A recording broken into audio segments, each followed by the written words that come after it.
Nihon 101. How to bathe in Japanese. Onsen.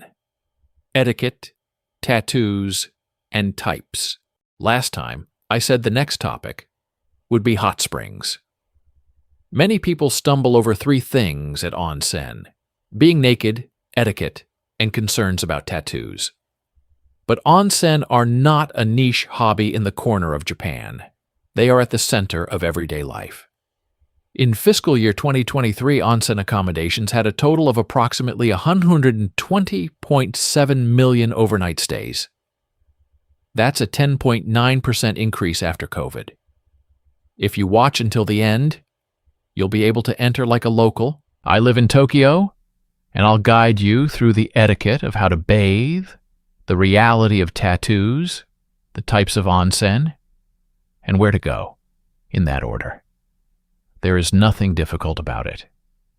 Once you get past the anxiety of the first few minutes, it's just soaking in warm water. The procedure, step by step. First, the most important etiquette. There is something you do before entering the bath. The most critical etiquette is this: wash your entire body in the washing area before entering the bath. Low chairs and buckets are lined up there, so you sit down and rinse off all the soap with a handheld shower before you get in. The bath is a place to soak in clean water, not a place to wash your body. Everyone shares the same water, so this order is absolute. If you follow this, you're already halfway to being a local. Bathing is naked in principle. Swimsuits cannot be used. Many people hesitate here at first, but this is not about exposure. It's about cleanliness and equality. You enter the bath without cloth, and everyone is in the same state. That's why separate baths for men and women are standard. And a small towel does not go in the water. You either put it on your head or leave it on the edge of the bath. Think of it not as something to hide with, but as a single piece to wipe sweat. There is etiquette in the water, too. Don't swim, don't dive, don't shout. It's a place to soak quietly, not a pool. Long hair should be tied up and not soaked in the water. Like the towel, it's to keep the water clean. This is a quiet, shared space where strangers share. So if you talk, speak softly. When you get out, rinse off the chair and bucket you used and leave them for the next person. This is something locals do naturally. One caution: bathing while intoxicated is dangerous. When hot water and alcohol combine, blood pressure can fluctuate suddenly, leading to dizziness or, worst case, drowning. Avoid bathing after drinking alcohol. Make sure to drink water before and after. The bath makes you sweat quite a bit. At first, stay in for 10 to 15 minutes, then get out and rest before going back in. This prevents getting lightheaded. Tattoos. The real situation. After etiquette comes the topic most people are most anxious about: tattoos. To be honest, many onsen still prohibit tattoos. Many travelers are disappointed by the signs. But this is not a personal judgment of you. In Japan, historically, tattoos have been associated with organized crime. To refuse those people, facilities have posted a blanket ban, regardless of whose tattoo it is. So even a fashion tattoo gets the same treatment at the entrance. That's why it's worth knowing the countermeasures, and the government has encouraged relaxation. In 2016, the Japan Tourism Agency, in response to the increase in inbound tourists, presented 3 approaches to facilities: cover with a sticker, allow entry during off-peak hours, and guide to rental baths. These 3 are also what you can do from your side. Skin-colored cover stickers can be bought at Don Quixote or some drug stores, or online. For small tattoos, 1 sticker can hide it, and more facilities now allow entry with just this. For a large tattoo covering your entire back, that's not realistic, so you move to the next option. The most certain way is to have no one watching. Kashikiri, that is, private baths, family baths, or open-air baths attached to your room, means no one will see you, so tattoos are no problem. Even if it costs a bit more, the value of soaking without worry is worth it. Beppu is a particularly tolerant area, and if you use a directory like tattoofriendlinson.com, you can search for accommodations that allow tattoos by region. However, a sticker does not guarantee entry, so if you're unsure, always confirm when you book. The types of onsen. After tattoos comes the types of onsen themselves. First, let's organize the names.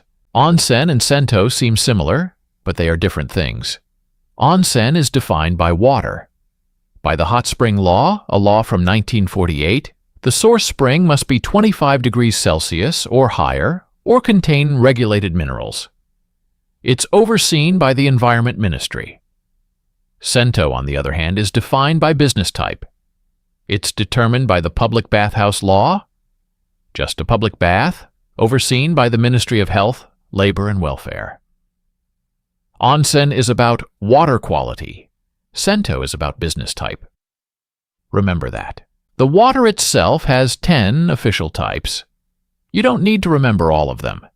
Knowing the 4 representative ones is enough.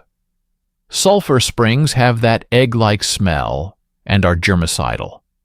Bicarbonate springs smooth the skin surface, what's called beauty water. Chloride springs have salt that creates a warming effect, and the water stays warm longer.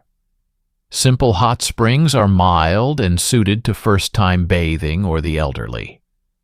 The sign will show the spring quality, so choose based on how you feel that day. Bath forms vary too. Rotenburo is an outdoor bath, the picturesque standard. Kashikiri is a rental you book in advance. Ashu is a free public foot bath, perfect for a break during a walk through town. Ibusuki and Beppu have sand baths, where you're buried up to your neck in naturally hot sand. There are 2 ways to go. Day trip onsen cost a few hundred yen to around 1,000 yen. You drop in, soak, and leave. The appeal is the casualness. Ryokan is for staying overnight, and the experience itself changes. You wear a yukata, soak multiple times before and after dinner, and enjoy different waters at night and in the morning. In onsen towns, there's a culture called yumaguri, where you visit different accommodations and enjoy different baths. One note, konnyoku, that is, mixed bathing, is now truly rare, so assume separate baths for men and women. Where to go? Once you know the types, next is where to go. First, the numbers. How many are there? As of 2024, there are 2,857 onsen areas and 27,920 hot springs gushing out. The country has many volcanoes, so warm water flows just below the ground. It's not just for special occasions. From villages in the mountains to the edges of Tokyo like Hakone, they're everywhere. So fitting one into your itinerary is not difficult at all. In fact, you're more likely to find one along your route. I'll mention a few worth visiting. Kusatsu is in Gunma and has the largest natural spring output in Japan. It's a strong, acidic sulfur spring that bites into the skin. Beppu is in Oita and has the most hot springs in the country. There are colorful hells to view rather than bathe in. Hakone is nearest to Tokyo, and on a clear day you can see Mount Fuji from the outdoor bath. You can go on a day trip. Noboribetsu is in Hokkaido, where you can enjoy multiple spring types at once, a famous northern hot spring before you go. Finally, practical matters before you go. What should you bring? Your belongings are simple.